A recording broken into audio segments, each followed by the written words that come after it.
नमो तस्य भगवतो अरहतो सम्मा सम्बुद्धस्य। नमो तस्य भगवतो अरहतो सम्मा सम्बुद्धस्य। नमो तस्य भगवतो अरहतो सम्मा सम्बुद्धस्य।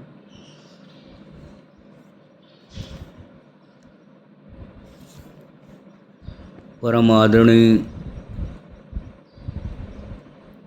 श्रद्धावान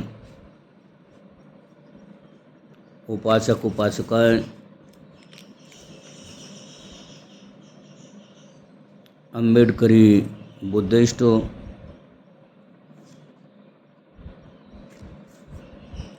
महात्मा फुले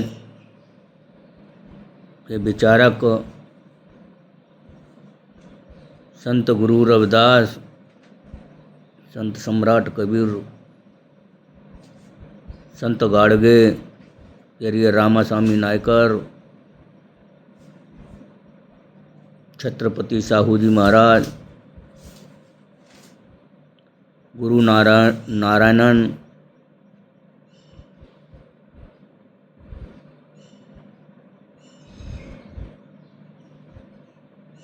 और पेरियर ललन सिंह यादव,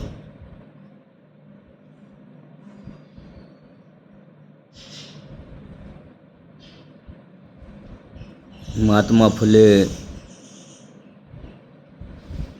जिन्होंने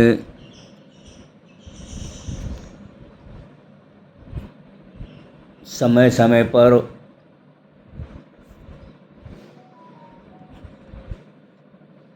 वही बात कही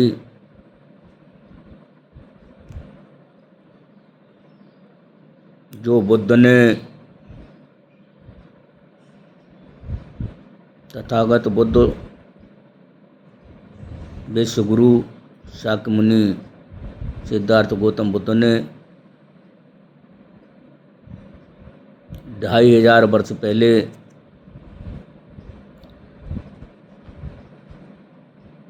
कहा, और उनका बुद्ध का धम्म भारत की धरती पर पूर्ण रूप से संपूर्ण भारत बुद्धमय हुआ। उन्हीं के महान आदर्शवादी विचारों को, उनके ही सिद्धांत को, उन्हीं के ज्ञान और विज्ञान की बात को इन सभी महापुरुषों ने कहा, जिसे बाबा साहब अम्बेडकर ने भारतीय संविधान में सुनिश्चित किया।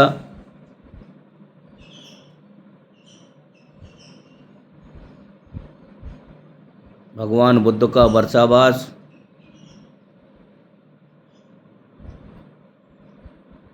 भगवान बुद्ध ने यह वर्षावास का प्रारंभ स्वयं किया था। तो यह हमारी परंपरा प्राचीन है।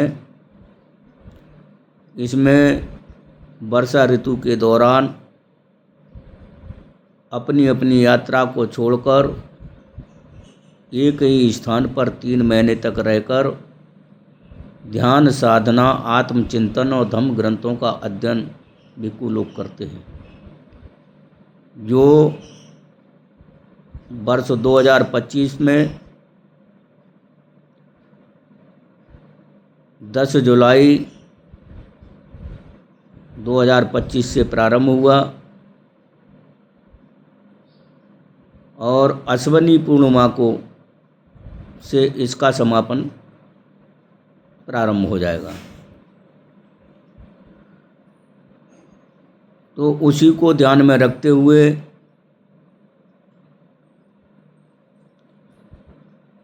दिनांक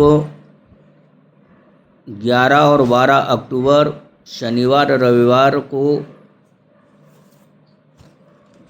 विदिशा जिला के विदिशा शहर में मेवा राम प्रसाद मैरिज गार्डन में यह 2 दिवसीय पवित्र कार्यक्रम का आयोजन अखिल भारतीय भिक्षु महासंघ के तत्वाधान में किया जा रहा है, जिसमें मुख्य अतिथि, मुख्य मार्गदर्शक, मुख्य उद्घाटक अखिल भारतीय भिक्षु महासंघ के राष्ट्रीय अध्यक्ष पूज्य भदंत आनंद महास्थवर जी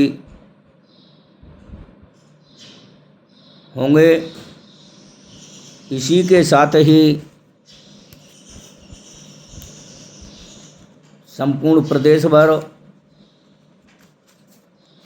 के लगभग 200-250 के करीब पूज्य भिक्षु गण इसमें उपस्थित होंगे, वरिष्ठ भिक्षु गण उपस्थित होंगे। और मध्य प्रदेश के अतिरिक्त उत्तर प्रदेश, जो मध्य प्रदेश की सीमा में लगा है, वहाँ के भी कुछ भिक्षुगण इस समारोह में उपस्थित होंगे। महाराष्ट्र के भी कुछ भिक्षुगण आ सकते हैं। राजस्थान से भी 1-2 भिक्षु लोग, 2-4 भिक्षु लोग इधर कार्यक्रम में उपस्थित हो सकते हैं। इसी के साथ ही इस कार्यक्रम में तमाम वरिष्ठ भिक्षु महास्थवर, महाथेरो, थेरो भिक्षु एवं श्रामणेर, जिनका श्रामणेर जीवन में काफ़ी लम्बा हो चुका है, ऐसे श्रामणेर भी इस कार्यक्रम में उपस्थित होंगे, जिनकी उपसंपदा भी की जाएगी। और इसी कार्यक्रम में दिनांक 12 अक्टूबर को 2025 को बुद्ध गया की मुक्ति के साथ ही मध्य प्रदेश के तमाम प्राचीन बुद्ध स्थल, जिनको विकृत करके हिंदू देवी देवताओं के रूप में परिवर्तित कर दिया है, और खासकर सांची का जो स्तूप है, सांची का जो प्राचीन अंतर्राष्ट्रीय हेरिटेज स्थल है, उस स्थल पर भी भगवान बुद्ध के टेम्पल के जस्ट पीछे की साइड में पहाड़ी के किनारे पे, उसकी सीमा के अंदर ही, और हमारे ही बुद्धकालीन पत्थरों को जोड़कर जो बुद्धकालीन गुफा थी, उस गुफा में हिंदू मंदिर के रूप में निर्मित कर दिया गया है। उसकी मुक्ति के लिए बौद्ध समाज की मूलभूत समस्याओं को लेकर, जैसे बौद्धों का बिल अलग से लागू किया जाए, बुद्ध विवाह अधिनियम बनाया जाए, और उसे मान्य किया जाए, सरकार द्वारा उसे लागू किया जाए। जो बौद्ध भिक्षु गृह त्यागी हैं, क्योंकि भगवान बुद्ध के धम्म में जो बौद्ध भिक्खु होते हैं वो गृह त्यागी ही होते हैं और वो साधक साधकाओं के ऊपर ही निर्भर होते हैं। आज के परिवेश में मध्य प्रदेश सरकार के द्वारा एक जाति विशेष के पंडा पुजारियों को मासिक मानदेय दिया जा रहा है। जिन्हें मासिक मानदेय दिया जा रहा है वो गृह त्यागी नहीं है, वो अपने घर गृहस्थी में लिप्त रहते हैं, खेती किसानी करते हैं, व्यापार करते हैं, नौकरियां करते हैं। ऐसे पंडा पुजारियों को वो मासिक मानदेय मध्य प्रदेश की सरकार द्वारा दिया जा रहा है, जो दूसरे धर्मों को अनदेखा करके। तो संपूर्ण मध्य प्रदेश के बौद्ध भिक्षुओं को भी मासिक मानदेय दिया जाए।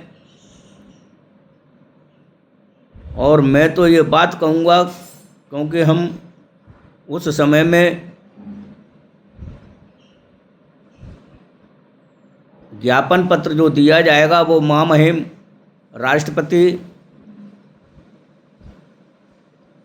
और प्रधानमंत्री भारत सरकार के नाम से दिया जाएगा। साथ ही मध्य प्रदेश के महामहिम राज्यपाल और मुख्यमंत्री मध्य प्रदेश को नाम से भी ज्ञापन पत्र दिया जाएगा, जिसमें ये सभी मांगें रहेंगी।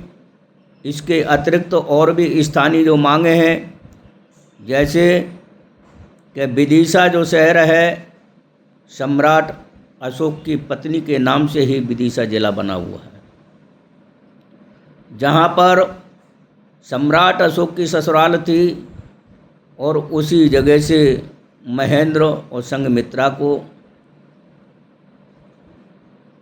श्रीलंका के लिए भेजा गया था धम्म के प्रचार प्रसार के लिए। और आज उस विदिशा में एक भी कोई स्थान ऐसा नहीं बचने दिया है कि जिससे ये साबित हो सके कि ये बुद्ध की नगरी है, ये सम्राट अशोक की नगरी है, ये सम्राट अशोक की ससुराल रही है। उन सभी को यहाँ के पंडा पुजारियों द्वारा नष्ट कर दिया गया है। तो भिक्खु महासंघ ये मांग करता है कि विदिशा में जितने भी प्राचीन स्थल हैं जिनको हिंदू रूप में परिवर्तित कर दिया गया है, उन सब की गहराई से खुदाई की जाए। पुरातत्व विभाग इसकी खुदाई करवाए। कलेक्टर की ये जिम्मेदारी है कि पुरातत्व विभाग के द्वारा इसकी खुदाई करवाए और उनके प्रतीक चिन्हों का पता करे कि वो कहाँ समा गए।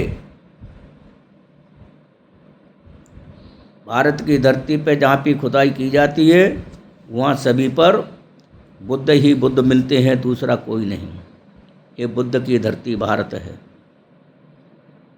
आज बुद्ध के बुद्ध विहार बनाने के लिए अगर कहीं कोई प्रयास करता है तो उसको शासन और प्रशासन के नुमाइंदे रोकने के लिए आ जाते हैं, उनके खिलाफ कार्रवाई करते हैं। वहीं दूसरी तरफ भारत के मध्य प्रदेश के प्रत्येक कोने कोने में जहाँ देखो वहाँ पर एक ईंट रख कर के हिंदू देवी देवता और भगवान बना दिया जाता है और विशाल मंदिर बना दिए जाते हैं। यहाँ तक विदिशा में होमगार्ड मुख्यालय के जो स्थान था उसी स्थान पर हिंदू मंदिर का निर्माण कर दिया। रेलवे के जो विदिशा से भोपाल की ओर जाते हैं रेलवे ब्रिज है, उस रेलवे ब्रिज के नीचे विशाल मंदिर हिंदू मंदिर खड़ा कर दिया गया है। ये क्या है? एक जाति विशेष को लाभ पहुंचाने के लिए इन सरकारों के द्वारा ये किया जा रहा है, जहां पर हर रोज़ चिलम गांजा और भांग धतूरे की गांजा भांग पिया जाता है और वहाँ पे नशेले बनाए जाते हैं। एक तरफ भगवान बुद्ध के धम्म में नशा मुक्ति का स्पष्ट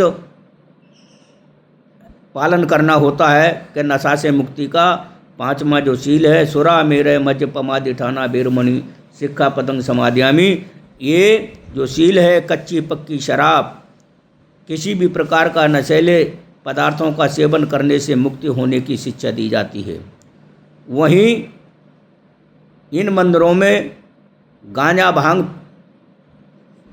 जैसे नशीले सेवनों का उपयोग किया जाता है। उन मंदिरों का तो निर्माण करवाने में सरकार आगे है और जहाँ से नशा मुक्ति का शिक्षा दी जाती है उसके विहारों को बनाने का, जो धरती भारत बुद्ध की धरती थी उसी से बुद्ध विहीन बनाने का ये सरकारें प्रयत्न कर रही हैं। तो इन सारी मांगों को लेकर के 12 अक्टूबर को विशाल प्रदर्शन किया जाएगा, धरना नहीं, प्रदर्शन किया जाएगा और उस प्रदर्शन के माध्यम से कलेक्टर विदिशा को ज्ञापन दिया जाएगा। तो आप सभी से विनम्र अपील है कि ये 2 दिवसीय कार्यक्रम में अधिकाधिक संख्या में अपना तन मन धन का योगदान प्रदान करते हुए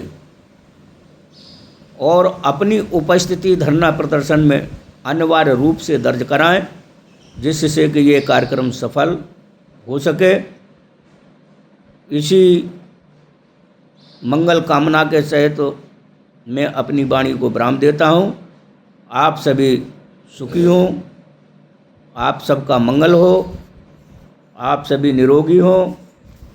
और विदिशा के कार्यक्रम का अभी पर्चा तो नहीं छपा है, लेकिन मैं आप सबके सामने ये कलेक्टर विदिशा को, एसडीएम विदिशा को जो अनुमति के लिए दिया गया पत्र है वो आपके सामने ये प्रेषित है।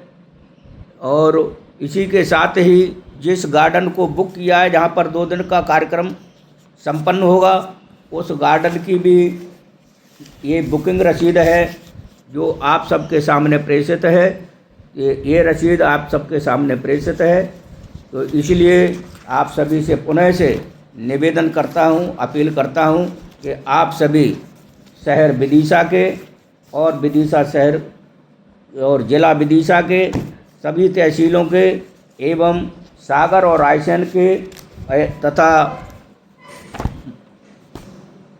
जो भोपाल संभाग से जुड़े सभी ज़िले हैं उन सभी जिला क्षेत्रों के अम्बेडकरी बुद्धिस्ट भाइयों से अनुरोध है कि वो सभी इस कार्यक्रम में अनिवार्य रूप से उपस्थित हों और अधिकाधिक तन मन धन का सहयोग देकर इस कार्यक्रम को सफल बनाने में अपना योगदान प्रदान करें। आप सभी का मंगल हो, आप सभी सुखमय हो, सब निरोगी हों, ऐसी मंगल कामना करते हुए मैं अपनी वाणी को विराम देता हूँ। आप सब सादर जय भीम, नमो बुद्धाय। हैं क्या